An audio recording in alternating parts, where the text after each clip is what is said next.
Imagine waking up tomorrow and every digital tool you relied on, your smartphone, email, those endless pinging notifications, had vanished. What would your day feel like? Could you survive? Would you get more done? Or would life collapse into chaos? That's exactly the experiment I tried, and I'm here to tell you. Breaking up with technology changed my life forever. If exploring practical ways to avoid technology and reclaim your focus speaks to you, make sure to subscribe to the Growth Mindset Project and hit that notification bell. We're on a mission to find smarter approaches to a meaningful life. Don't miss out on the next experiment. Let's dive in.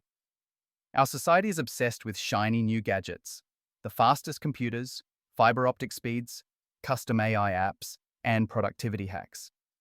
We're told over and over that these will make us more productive, less stressed, and finally in control. In reality, though, we're doing more than ever, but instead of more freedom, life feels even busier, more chaotic, and weirdly disconnected. At first, I bought into all of it. When every influencer or tech company promises that this new app will change your workflow forever, or this system will finally organize your life, you want to believe. And for a while, it seems to work, until it doesn't.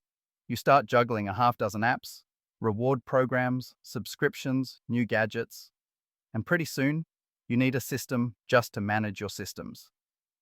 Over time, I realized the constant urge to upgrade, automate, and optimize wasn't freeing me, it was trapping me. I felt like a hamster on a wheel, running faster but never getting anywhere. I'd have bursts of productivity, followed by exhaustion and overwhelm. Every time I tried to fix it by adding another piece of technology, things got even more complicated. Then I stumbled into a quiet rebellion. People who intentionally avoid technology or swap out digital tools for low-tech analog ones. They do things like using a basic flip phone for a month, keeping a paper planner, or spending unplugged weekends in the woods.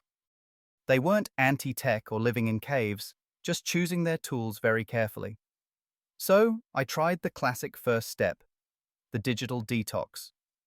No phone for a week, no social media, no email, after hours. The idea is simple. Like detoxing from junk food, you get technology out of your system and prove you're still in control, right? I cut my screen time by 80% and expected clarity and calm. But here's the truth. It didn't work. I'd replace one distraction with another. No more Instagram? Fine. I'd binge watch a TV series. No emails? I'd distract myself cleaning or surfing the web on my computer. It never stuck. The tech crept back in, little by little, until life felt just as noisy as before. If you're finding any of this relatable, let me know in the comments. Have you tried a digital detox? Did it last?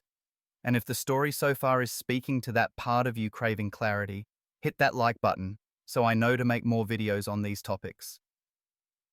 After each failed detox, I realized I was missing something fundamental.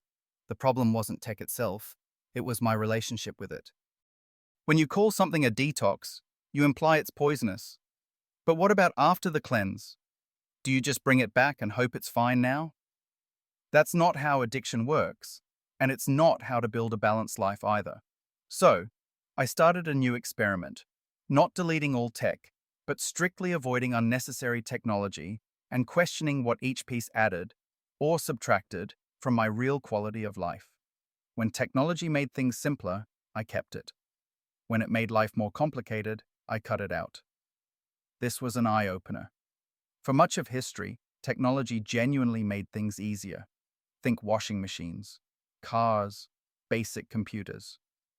But in the last decade, the complexity has snowballed. Nowadays, it's totally normal to juggle multiple devices, apps, online accounts, subscriptions, notification streams, and automatic reminders. Each improvement slices away a chunk of our limited attention. What's worse, we're taught to admire complexity, as if having the most apps, automations, and data makes you more successful. On social media, the more complicated your setup, the more productive you seem, even if you spend half your life maintaining it and feel more overwhelmed than before. I spent years lost in this maze. I read productivity books, bought every course, and followed every new guru's proven formula. Most of them just encouraged me to add more. One more tool, one more habit, one more hack. Instead of saving time, it just multiplied my to-do list and fragmented my mental bandwidth. So I flipped the script. I stopped asking, what else can I add? And started asking, can I avoid this technology entirely? Before reaching for a new tool, I now pause and ask, will this actually simplify my life, or will it just add noise? Sometimes, the answer is obvious. Why use a cloud-based AI task manager when a sticky note or a simple notebook works better? Why let my phone ping every time someone likes my photo when I can turn off notifications and check once a day? Why have 5 different calendar apps when I really just need one wall calendar and a paper planner? As I leaned into avoiding unnecessary technology, my life started to shift. I replaced my phone alarm with a physical alarm clock. I wrote to-dos and thoughts in a paper planner, not an app. I kept my smartphone, but only for calls, navigation, and essential texts. Its original purpose, when you think about it. For the tech I truly needed, I set hard limits. My laptop became video editing only. My tablet was strictly for reading or brainstorming. No more multitasking, no more rabbit holes. Each device had a job, and when the job was done, the device went away. Around the 6-minute mark, I want to thank you for sticking around. If this idea of intentionally choosing and even avoiding technology to reclaim your time and focus resonates with you, please hit like, subscribe, and share your thoughts below. Your support helps the Growth Mindset Project keep exploring life-changing ideas.